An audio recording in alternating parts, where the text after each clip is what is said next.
Ladies and gentlemen, good evening and welcome back to our YouTube channel once again. And it is my hope and prayer that this video is actually going to find you guys in good health.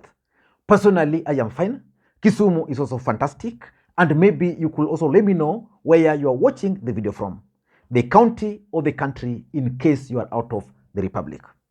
Ladies and gentlemen, Kenyan Parliament yesterday overwhelmingly voted for the finance bill.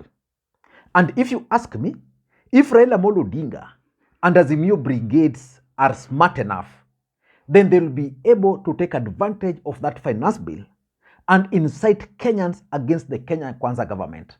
And in fact, that finance bill alone is enough to remove William Ruto out of power in 2027. Me, as a person who comes from Western, we cannot grind and eat ugali grade 3 without oil in our portion mix. If we increase this, Madam Speaker, we shall paralyze our stomachs in Western Province. Madam Speaker, as I talk now, we have farmers in Rift Valley who use tractors to plow their farms. If we increase the fuel, they are watching us now on televisions. I want to give a warning to this house now. I can even plead and kneel down that Kenyans must be given a freedom, and the freedom comes from here. Thank you, Madam Chair. But what next for Azimio? How can they actualize those strategies? That is one of the biggest challenges with Azimio. Azimio's mistake, the biggest mistake, is that they are predictable. Already they've called for some rally in Kamukunji. For me, that's one rally Raila Odinga must avoid at all cost.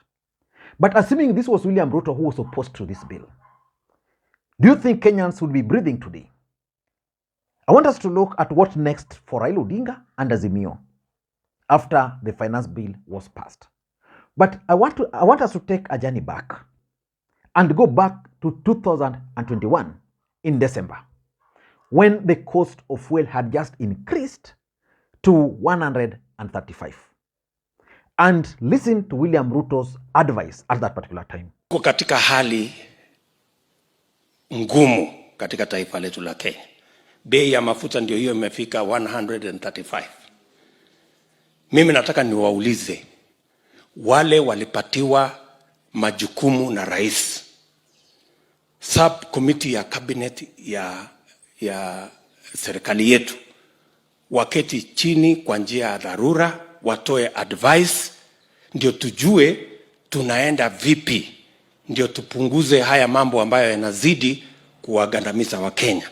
Kamati pia ya bunge ya mambo ya energy, waketi chini pamoja na waziri, watueleze na waeleze Kenya na watoe advice kwa serikali ili tuchukue hatua ambazo itasaidia wa Kenya kupunguza hali hii ya kuongezeka kwa mafuta ya petroli, ambayo itaongeza yale mambo mengine mengi na kuleta hali ya maisha kupanda gharama katika taifa letu la Kenya.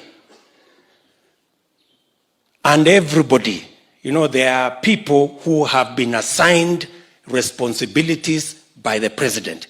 It is time for them now to assume those responsibilities, provide advice to government so that the right decisions can be made to manage the current situation where the prices of fuel are going up, and the relevant committee of parliament must also summon an urgent meeting, work with the ministry to make sure that we manage this situation that is rolling out of hand because of the current situation in the nation. So if by that time the cost of fuel was 135 and William Ruto was making noise, what about now? In fact, one of the reasons why William Ruto was voted for by hustlers was because of the promises he made, that he was going to reduce the cost of fuel and others. During the presidential debate, I can't imagine this is what William Ruto said at that time. There's also a current subsidy in place for that. What do you think is the solution to the rising cost of fuel, which, as you know, drives the cost of a number of other products?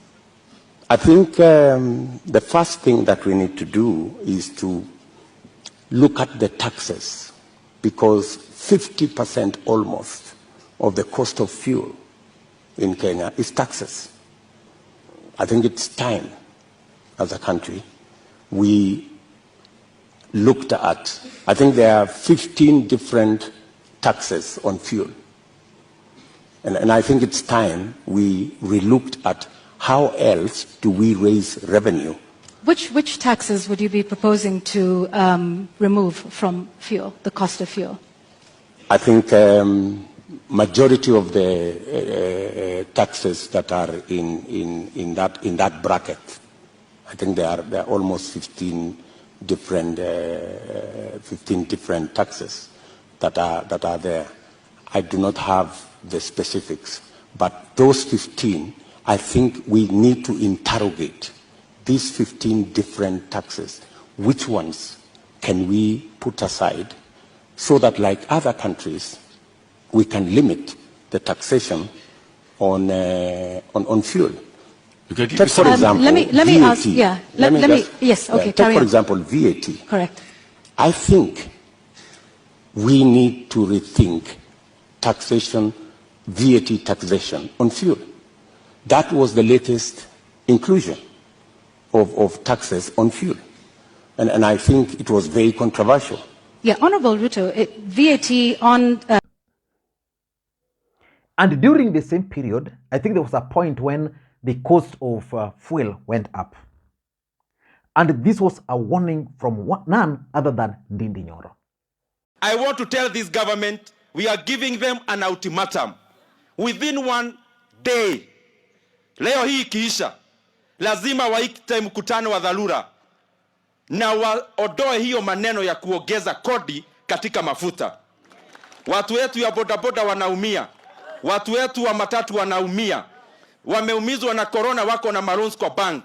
And it is very, very uncouth for the government to purport to increase the prices of fuel products. As fate would have it, Ndindi Nyoro is currently the chair of the budget committee. He's the one who pushed for some of this increase in tax. William Ruto is today the one who is actually pushing or pushed members of parliament to support this VAT. But what can Azimio do? That is what I want us to look in this particular video. Before you do that, for those who are watching this channel for the first time, please take a second or two, click that subscribe button so that next time we produce a video like this, YouTube will automatically notify you. And to the subscribers, I want to continue thanking you guys for your continued support. Because without that support, this channel cannot be where it is. Without any further ado, let us head straight to the issues. What next? What are the options available for Raila Odinga? Let me know. I just have 4. 2 of them, for me, is what I know they are going to apply. But 2, they are not going to apply. But the 2 which they are going to apply, for me, is not important. They won't have any impact. But the ones which should have the greatest impact, I know Azimio will not apply. Because Azimio is predictable.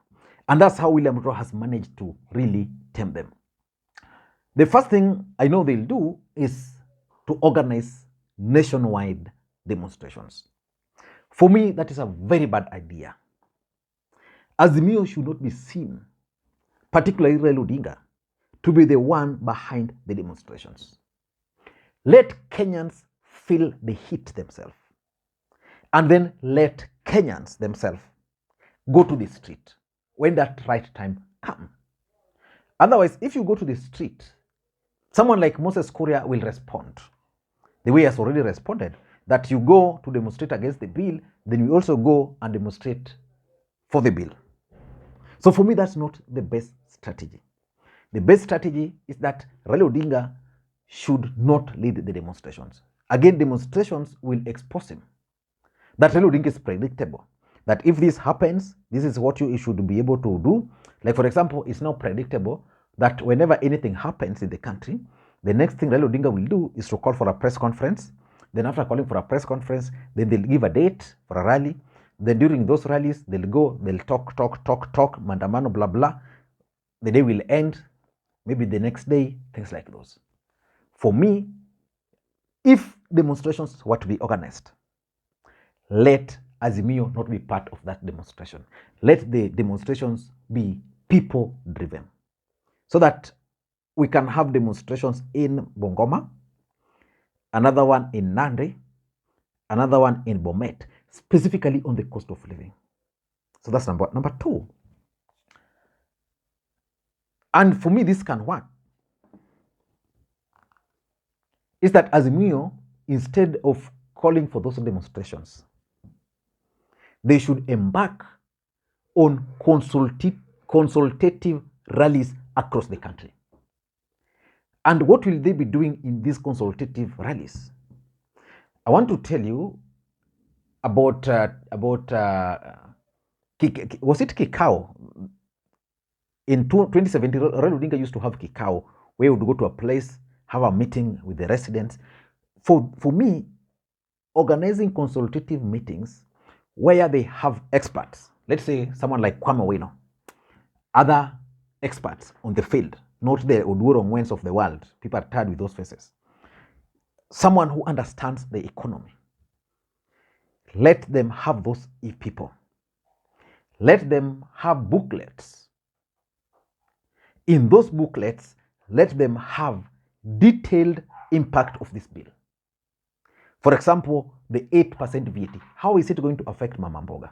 So they have someone who will teach people in those barazas, during those consultative meetings, then they give people some materials to go and read. I can tell you it works magic. But Azimio cannot do that. For them, they'll call for the rally. That will be the end of story, which is not effective. Number three, but I don't think this would be good, is that Azimio can then now also go ahead and unveil their alternative budget. Because one of the issues which has been there is that what is their alternative? How do they expect to raise funds? And for me, they can do this by emphasizing or highlighting some of the ways Kenyans are losing money. And someone like Mbadi can really help on this. I've paid very close attention to Mbadi whenever he's debating this particular finance bill. He understands it like the back of his hand. And I know several other people are understanding him. So let them come up with an alternative budget. How they are going to deal with the issue of corruption. For example, how much have we lost in the rice which was imported, edible oils, NHIF, why should Kenyans continue contributing money which is ending up in people's pockets? So that's another alternative option they can use. But the last option, so for me, the second option, which is consultative rallies, is effective, they can use. And now the fourth one, which is to remain silent. Sometimes silence is golden. You don't need to talk. Raila Odinga can just relax. Awachi hii kitu irambe wa Kenya. Because July is not far. Wachi irambe wa Kenya. Let Kenyans feel it. And this is where I agree with the great North Member of Parliament, Ilachi, when he said Raila Odinga has fought so many wars for Kenyans, and they don't appreciate. So let Azimio just remain silent. Kenyans will look for Azimio at the right time. But if you allow the bill to go through, because you don't have numbers, which was expected, then you organize your supporters to demonstrate. It's not effective. So just remain silent. The budget is now Ruto's budget. The same voters who voted for him, itawaramba. I was just reading somewhere today that in Kapenguria, there's a tailor who is being harassed by KRA. They want him to pay tax 1.7 million. And the guy is wondering, I've never touched even 50,000 in my life, cash. So I don't know what to think. That's my take. Thank you guys, and may you have a good day. Bye-bye.